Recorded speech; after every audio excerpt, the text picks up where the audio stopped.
Assalamualaikum warahmatullahi wabarakatuh. Perkenalkan, nama saya Anjanur Rapli. Saya dari MN20J.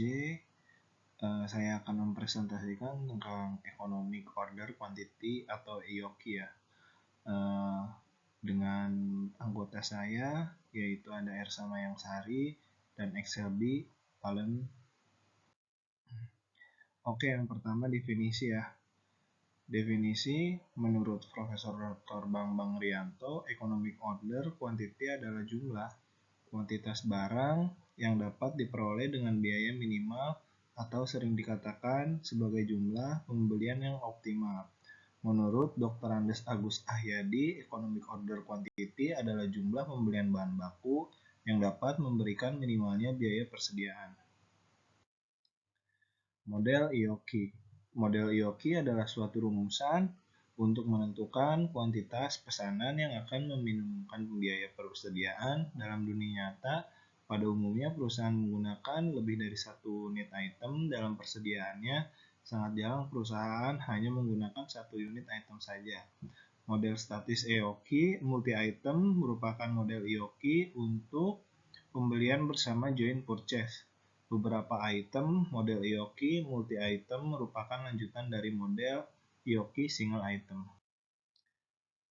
Untuk asumsi model EOQ-nya, 1. Jumlah kebutuhan bahan baku sudah dapat ditentukan terlebih dahulu secara pasti untuk penggunaan 1 tahun 1 periode.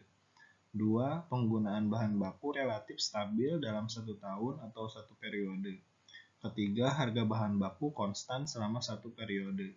Keempat, lab time atau tetap. Kelima, tidak terjadi stock out. Untuk selanjutnya, alasan penting EOQ.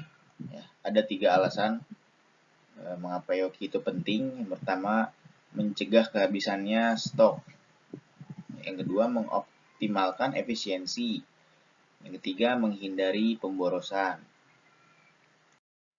Kemudian kategori biaya dalam EOQ. Ada biaya pemesanan, ada biaya penyimpanan. Nah, biaya pemesanan itu biaya pemesanan barang atau bahan baku. Yang kedua, biaya pengiriman untuk petugas yang mengantarkan barang. Ketiga, biaya penerimaan barang. Dan yang keempat, biaya penyelesaian ketika barang telah sampai.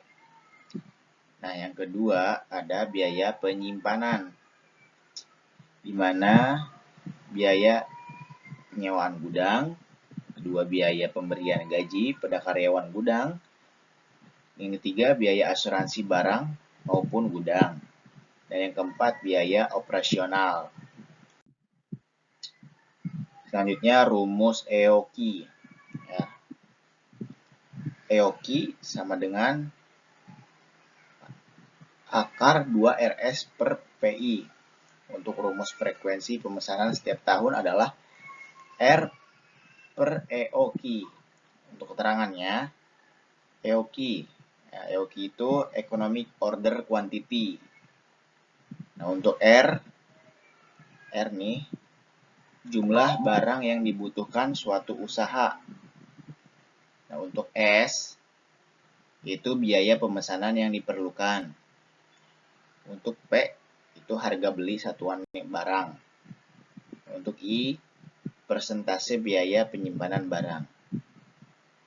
Terima kasih. Selanjutnya dilanjutkan oleh teman saya. Faktor yang harus diperhatikan saat menghitung EOQ. Yang pertama yaitu konsistensi permintaan.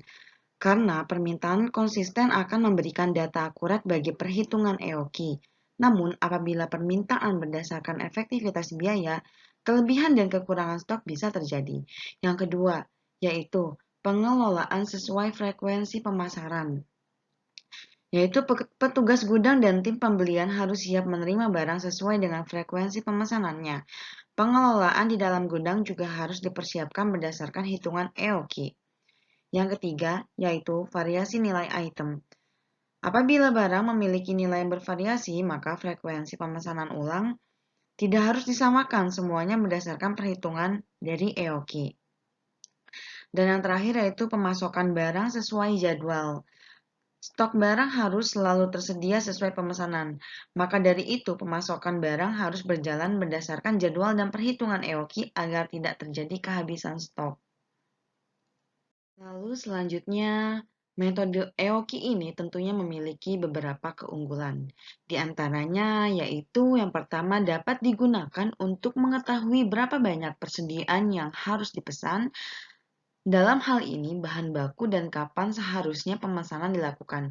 Yang kedua, dapat mengatasi ketidakpastian permintaan dengan adanya persediaan pengaman atau safety stock. Yang ketiga yaitu mudah diaplikasikan pada proses produksi secara massal. Dan yang terakhir yaitu lazim digunakan pada rumah sakit, yaitu pada persediaan obat. Selain memiliki keunggulan, metode EOKI ini juga memiliki beberapa kekurangan. Di antaranya yaitu yang pertama, permintaan diasumsikan secara konstan, sedangkan dalam banyak situasi yang nyata, permintaan bervariasi secara substansial. Dalam bagian berikutnya, permintaan acak akan dipertimbangkan. Yang kedua, biaya diasumsikan menjadi konstan. Tetapi dalam prakteknya seringkali ada potongan kuantitas untuk pembelian yang besar. Kasus ini membutuhkan suatu modifikasi dari model EOKI. Yang ketiga, bahan dalam partai diasumsikan semuanya sekali diterima.